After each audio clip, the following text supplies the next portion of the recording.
Halo, Assalamualaikum warahmatullahi wabarakatuh. Di video kali ini teman-teman, saya akan membahas tentang tips daftar ke kampus di Amerika. Nah, ini berdasarkan tentunya polling yang sudah saya share di Instagram sekitar 3 hari yang lalu. Jadi, pantengin terus video ini sampai akhir. Jangan lupa subscribe, komen, dan juga share nanti video ini.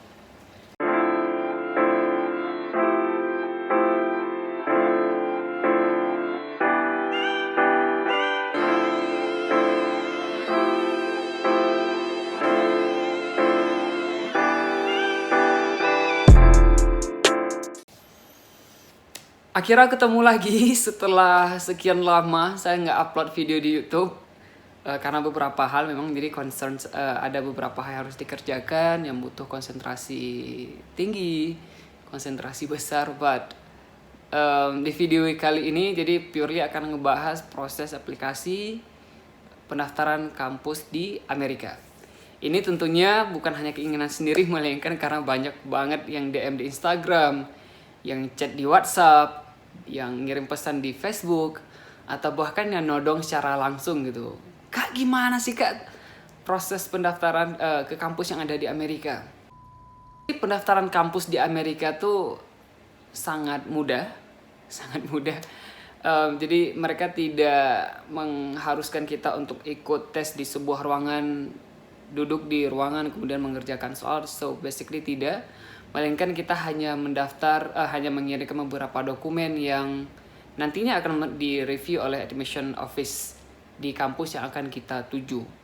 Jadi tips number one yang paling penting itu teman-teman sudah tahu bahwa bidang apa atau jurusan apa yang teman-teman ingin lamar di kampus di Amerika.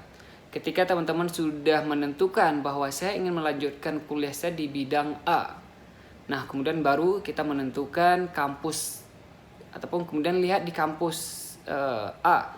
Apakah di kampus tersebut ada program yang ingin kita tuju. Jadi kalau tips dari saya itu kita tidak langsung menuju saya pengen di kampus let's say Harvard gitu. Saya pengen di Johns Hopkins, di Columbia, di Yale, Stanford and others Ivy League school di US. So basically bagi saya tuh lebih penting menentukan jurusannya dulu, kemudian baru kampus.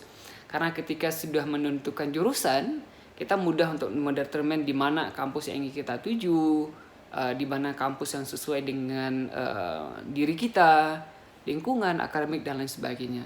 So tips number one, pilih dulu jurusan dan kemudian baru lihat di kampus.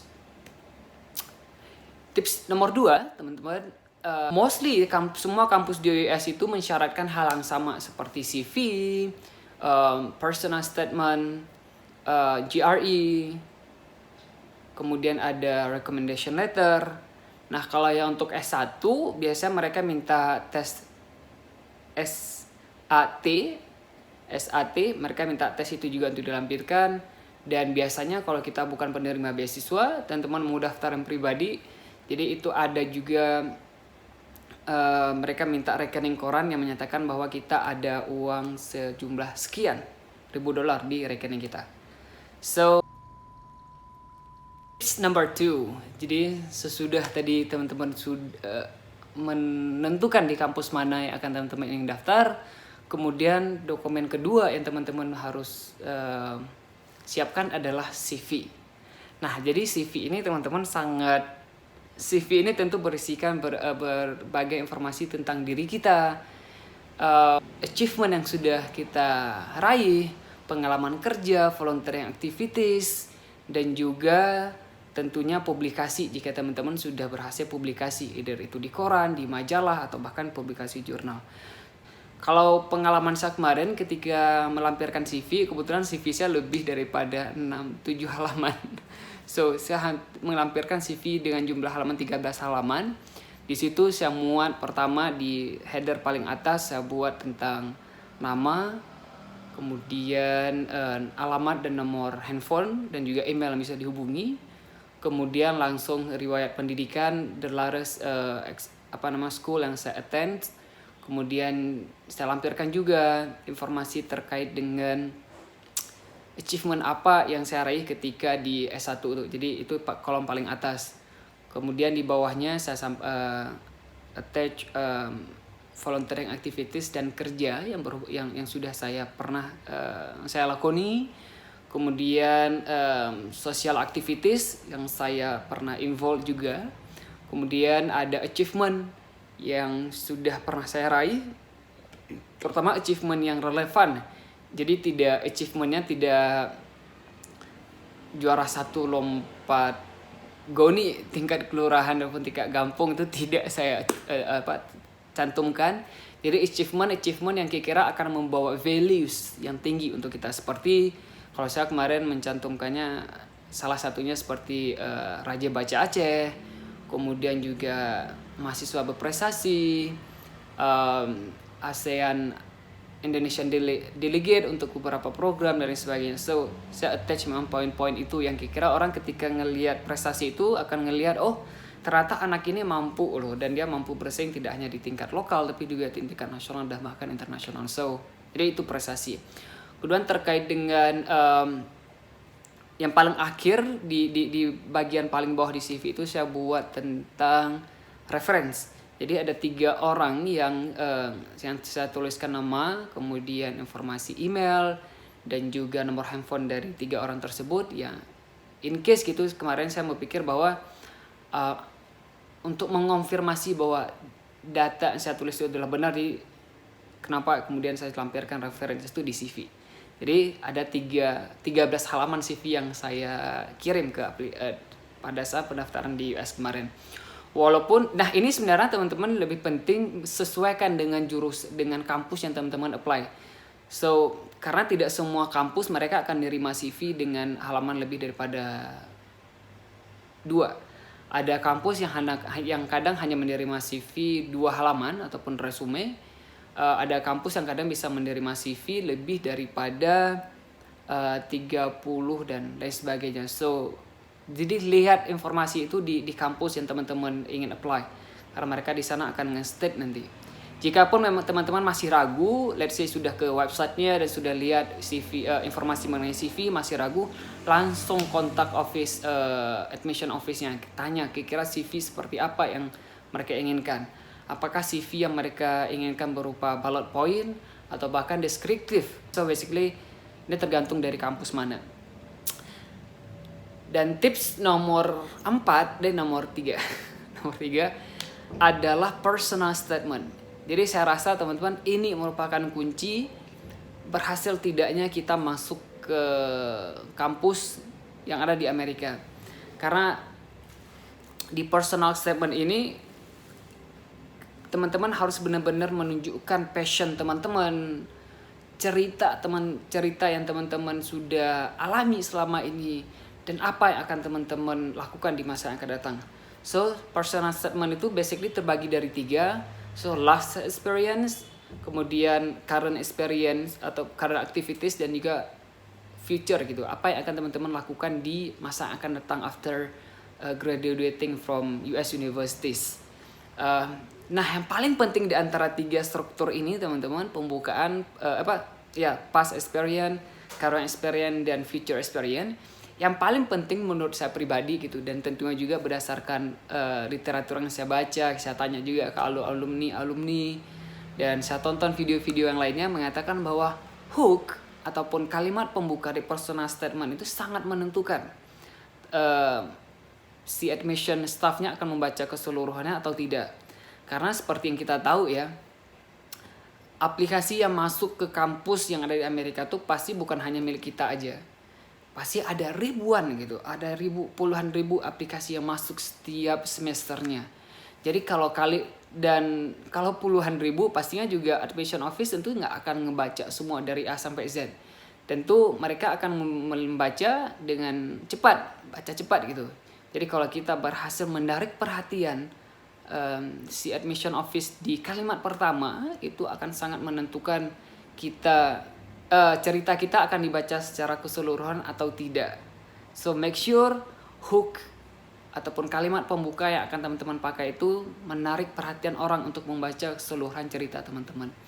Kalau contoh personal statement yang saya pakai itu langsung ke www.aulaandika.com dengan judul artikel How to Write a Good Personal Statement. Di sana juga saya lampirkan lebih detail seperti apa. 4, kemudian recommendation letter. Nah, recommendation letternya apa sih gitu? Jadi recommendation letter ini adalah surat rekomendasi yang diberikan oleh mereka yang mengenal kita secara baik.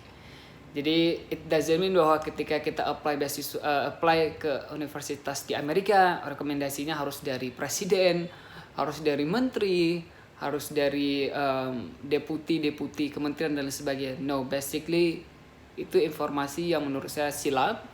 Walaupun dulu saya juga pernah termakan dengan informasi itu, tapi ternyata pada kenyataannya, and honestly gitu, based on my personal experience, tidak.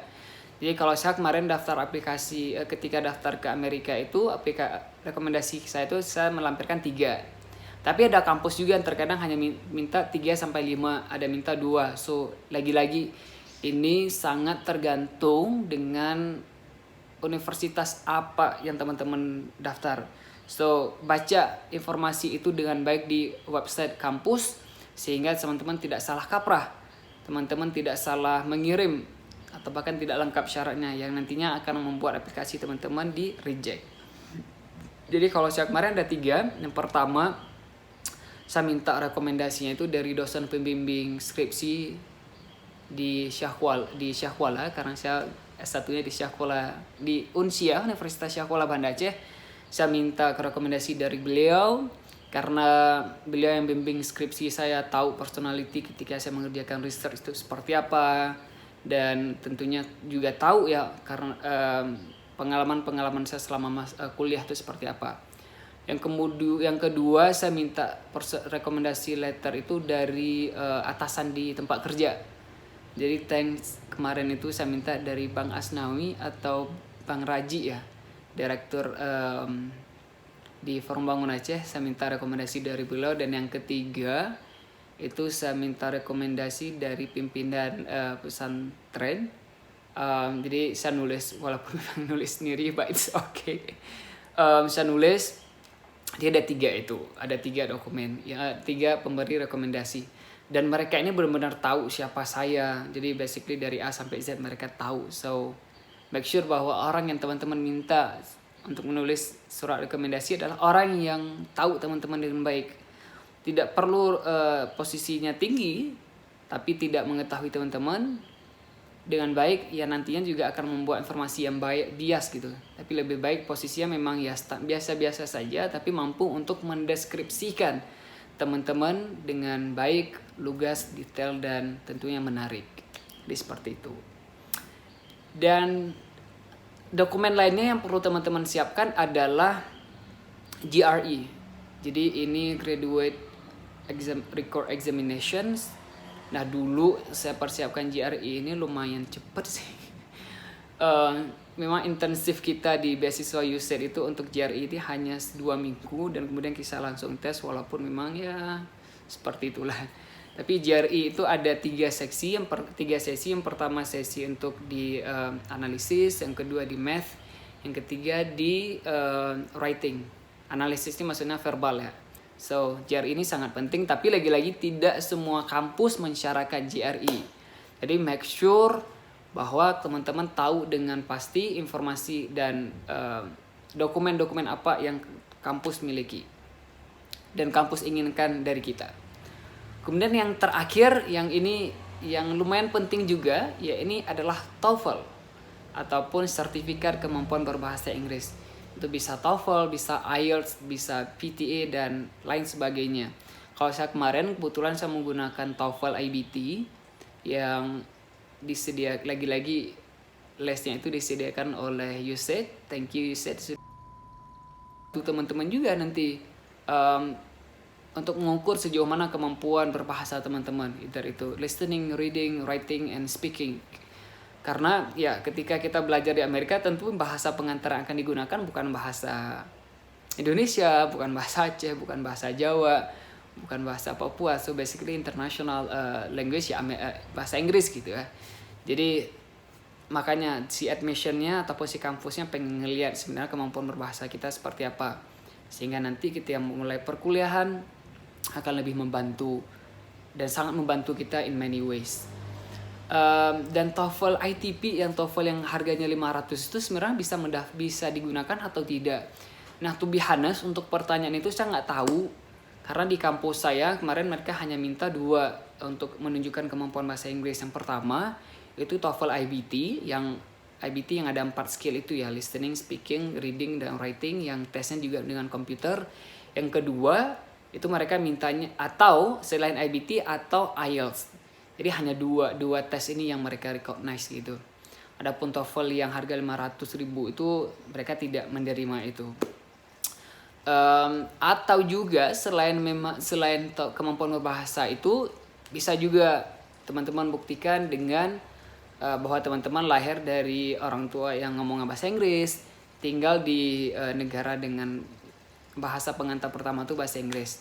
So untuk menghindari TOEFL mungkin ya silahkan berarti lahiran dari orang tua yang berbahasa Inggris. Yang kedua, tinggal di negara bahasa Inggris selama sekian tahun. So itu untuk membuktikan bahwa teman-teman ada kemampuan bahasa Inggrisnya baik dan bisa dipakai di dunia kampus. Jadi itu tipsnya teman-teman. Tapi in general yang paling penting menurut saya adalah bukan untuk apply ke kampus di Amerika itu hanya bisa ya let's say kita bisa menyelesaikannya dalam kurun waktu 1 minggu atau bahkan 2 minggu. Tapi yang paling penting ketika kita mendaftar ke kampus di Amerika itu adalah story apa yang kita bawa, value apa yang kita tawarkan ke kampus di Amerika, pelajaran-pelajaran apa yang orang Amerika, dosen kita, teman-teman kita ingin pelajari dari kita. So since kita berangkat dari Indonesia dan kita mau ke Amerika, tentu akan ada nilai tawar yang ingin kita persembahkan. Dan begitu juga. Jadi make sure bahwa teman-teman punya cerita yang unik. Make sure teman-teman punya pengalaman yang fantastik walaupun tidak spektakuler. Dan pastikan teman-teman punya value yang semua orang akan mengatakan aha gitu. Oh ini anak luar biasa. Jadi make sure teman-teman itu. Jadi ini bukan persoalan kapan mau daftarnya, nilai bahasa Inggrisnya sudah bagus, CV saya bahasa Inggris saya sudah luar biasa bagus, tapi kalau teman-teman belum punya cerita yang bagus untuk teman-teman tawarkan, so I'm not really sure gitu bahwa teman-teman akan berhasil. Walaupun memang basically yang menentukan berhasil atau tidaknya itu adalah pertama-tama usaha teman-teman, yang kedua doa orang tua juga, dan tentunya rezeki teman-teman. Karena kalau sudah rezeki, kemanapun apapun kita lakukan insya Allah akan ada di tangan kita. Dan kalau semua itu sudah siap, rajin-rajin deh, lagi-lagi rajin-rajin cek cek website kampus. Kalau memang ada informasi yang tidak jelas di kampus teman-teman, langsung kontak office-nya, langsung kontak international office ataupun admission office, kemudian langsung tanyakan apapun itu, langsung tanyakan, dan mereka biasa akan fast respond terutama di hari kerja. Kalau teman-teman ngirimnya pagi Senin, nah berarti nanti malam Selasanya mereka akan baca, dan biasa mereka langsung ngebalas dengan details concern dari teman-teman. So langsung tanya. Dan tips yang paling terakhir yang ini sih wajib juga untuk disampaikan adalah sesudah teman-teman submit aplikasinya, jangan lupa berdoa. Jangan lupa menunaikan sholat kalau di Islam, sholat sunnah hajah dan lain sebagainya. So lakukan apa yang seharusnya dilakukan oleh manusia dan maksimalkan usaha kita. Kemudian selanjutnya biarkan Allah yang menentukan hasil. Karena sesuai dengan quote yang mungkin teman-teman sudah sering baca adalah it's not about perfect, it's about effort. So good luck untuk teman-teman yang sudah yang akan daftar kampus di Amerika. Jangan lupa komen kalau ada pertanyaan, atau juga bisa langsung ke Instagram saya di @fa_aula, bisa juga langsung ke Facebook Aula Andika Fikrullah Albala, atau bisa ke Twitter juga di @fa_aula, atau bisa baca-baca pengalaman saya di www.aulaandika.com. Dan yang paling penting, jangan lupa subscribe channel ini Dan karena akan ada banyak banget video educational videos yang akan saya tampilkan di sini, video-video motivasi yang insya Allah akan membangkitkan semangat teman-teman semua. Dan so good luck with your applications. Just let me know apa hasilnya kira-kira, dan I see you in the next video. Assalamualaikum warahmatullahi wabarakatuh.